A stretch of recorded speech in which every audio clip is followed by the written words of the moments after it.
Bruno, that was a fantastic comeback, a famous win. Oh, obviously, it's always important to win the game. Doesn't matter, as I said before the game, for us, doesn't matter the opponent, the most important is winning, and we did it. It was an amazing comeback, great effort from the team. I said it before the game to the team. We look like a team now. Some months ago, some time ago, you could see sometimes a team, sometimes a little bit, each one of us looking a little bit for ourselves, but now you see a proper team that works hard for each other, and you see that it pays.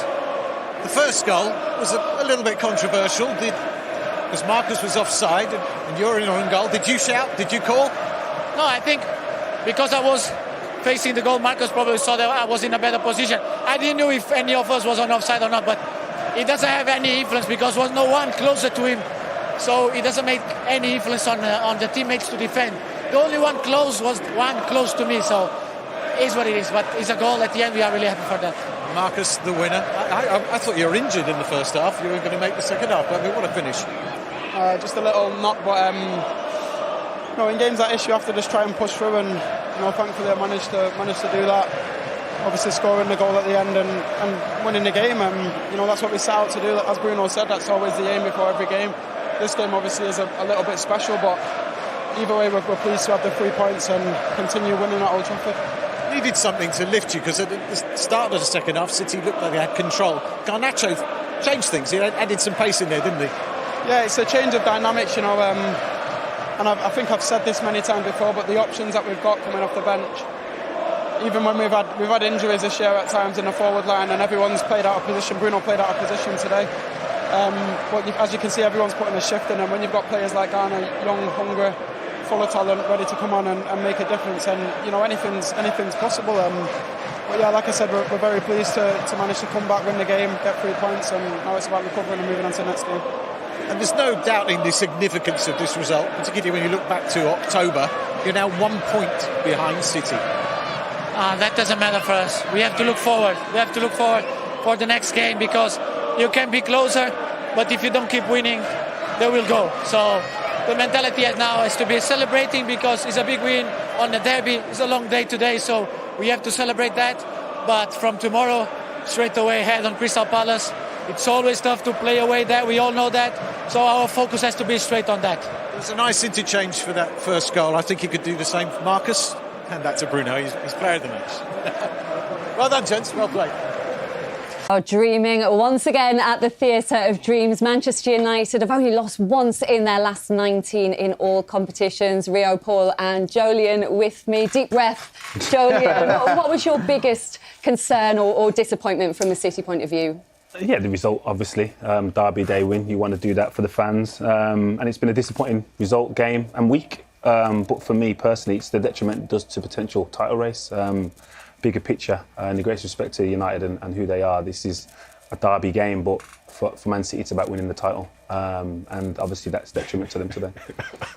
That's a little dig there, isn't it? He couldn't help himself. A little one. He couldn't help himself. It was all City at the start of the second half, though, Jolien. They took the lead. Just have your moment here and just talk us through how they picked Man United apart for that goal. No, obviously Pep recognised the frailties in the first half, and he tweaked it a little bit, and then Kevin De Bruyne exploits the space. And unlike the first half, he played the ball to the back stick, and Jack Grealish, great substitution, obviously came on and scored the goal. But listen, at this stage of the game, City are comfortable, not creating loads of chances, but very comfortable in possession and been able to create the tempo.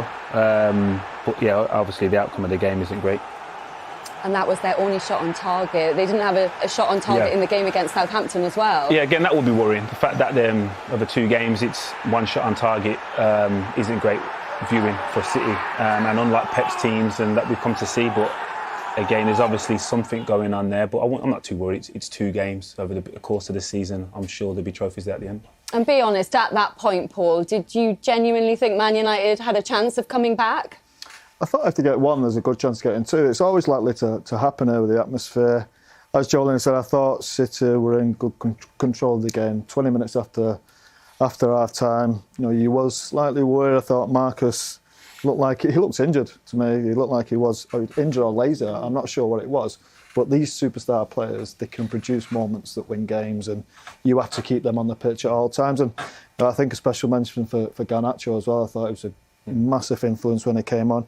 Arguably a bit more of an influence than Anthony was, and he's shown when he's come into the game he can beat a man. He's so quick and create a goal. It looks like he's going to score. He runs through all the time, and he made United look really dangerous. And that equaliser is the controversial goal. Rashford was clearly offside, Rio. Peter Walton, though, saying he left it, didn't touch the ball, wasn't interfering with an opponent. I think I know what you're going to say, but how did you see it? It's a goal. No, I just don't think Marcus doesn't impact any of the defenders' running strides, running patterns or positions. And I think it's intelligent from him. He's probably had a shout from Bruno, but intelligent from all of them. It's a great pass initially. He is offside for Rashford, but it's a fantastic finish after that. Cool, calm, collected, clinical. But I just don't feel that any of the defenders can really impact this play anywhere. He's interfering with nobody, isn't he? He's not interfering with any of the defenders. He doesn't touch the ball. I think will have a big influence on it. And you have to say at the end of it, good communication from Bruno. He must have been shouting Marcus to leave it. It's a lovely finish. Yeah, Paul recognised straight away that he wasn't interfering, and I was just hoping he dummied the ball in some way, so Bruno could finish it off. But yeah, it's onside. Is any defender though going to expect that not to be given?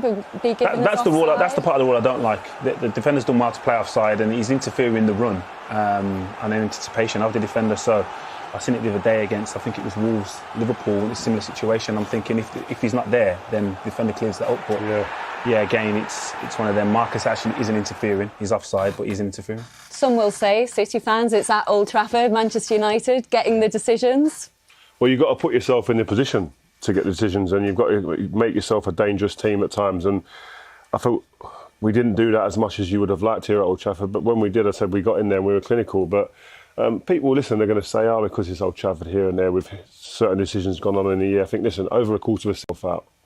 And then just 4 minutes later, you already spoke about Garnacho. Just talk us through how good he was in the build-up to that winner. I think he's been good every time I've seen him this season. I think he's been a real threat. As I said, I thought he probably should have come on before Anthony, although Anthony, he does have his strengths, don't get me wrong, but this lad is direct. He doesn't care. There's no fear in a young player. He wants to score goals and he wants to make goals, and he's more than capable of doing it. You see against Aki, you fancy him, but it's only his first ball wasn't great. He got away with that one a little bit, and then all he does is he puts it into an area, and thankfully Marcus is there, and the form Marcus is on. You expect him to score, and he slides it on it. So you know what? Big win. He's a player who, with his age, he has no fear, and he's not affected by reputations. No, so for instance, I see a lot of wingers face up with someone like Kyle Walker, and because of his reputation and his attributes, pace, strength, etc., probably come back and keep passing it backwards. But him, oh no. That was a winning goal. That's what happens. Wow, but yeah, sorry. On fire, isn't he, though, Marcus Rashford at the moment? Just flying, especially here at home. He's unstoppable. As I said, for the first 70 minutes, I thought there was something wrong with him, honestly. I thought, well, he did obviously look like he was injured, but he just didn't look the same. He looked like his appetite had gone a little bit. But as I said, with these players, they can win you games at any point of the game. They can just turn it on like that. And the speed, the power, the strength, the finishing ability. And again, he's won United another game today. Paul and Jolien with me. Well, at this stage in October, Man United were 4-0 down. Rio, what have you made of the way they set up and started today? When we spoke before the game about making sure the midfield wasn't as easy to play through for Man City as it was in the last game, I think today they've shown that. I think the three midfielders, I think Fred especially, has been man-to-man a lot of the time on De Bruyne. But you see they're shielding balls through the lines, not allowing balls straight through into people to be unmarked spaces in those pockets between the midfield and the strikers. I mean, midfielders and the defenders, and they've done this really, really well. They've shuffled across the pitch, haven't allowed players to really get them balls where they're turning and facing the Man United back four, and I think it's been really important in that sense. And all three of them have had different ways to do this, but Fred, as I said, has been man-to-man with De Bruyne, and I think most of the time he's shuffled him away from danger areas and really made him uncomfortable at times in possession. How well have they stopped the City supply, Paul? I mentioned before the game that's what it was all about, stopping the supply to Haaland. Look, he's had a couple of half chances. I think Fred has done really well against De Bruyne. De Bruyne is still such a clever player. At some point he will find space and create something. He looks like he's going to do that a couple of times. Rodri also, I mentioned before the game. has not really had a big influence on this game, and every time I've seen he's had a major influence. So Eriksen on him as well. I was a little bit surprised that it was Eriksen the one on him, but he's done a good job in keeping him quiet. A few nervy moments for you, Jolien. What have you made of the chances Man United have created? Yeah, majority of them have come from lack of concentration, sloppy passes from City, which is unsurprising. But on the other flip side, if they're the only chances United are going to get, you kind of look to eradicate them in the second half. Here obviously it's a great chance and a bit of rush of blood from Ederson, surprisingly, but it was cleared up in the end. And as I said, City haven't missed the ball enough going forward. I think in possession they could have played the ball forward a little bit quicker. It just forces United back and a little bit deeper, and then creates more space and time for the midfielders. As well as United have defended and stopped Manchester City, I think they could just have that little bit more belief in forward areas, you know. And that's the worry there, Paul, though, isn't it? Yes, it is. Yeah, Marcus going down. I know it happened again. It looked like it was his groin or his thigh, but again, he got up last few minutes and looked okay. Martial, I thought, didn't look totally 100% fit to me as well. So it'll be interesting what comes out second half. Yeah, it's been a really interesting first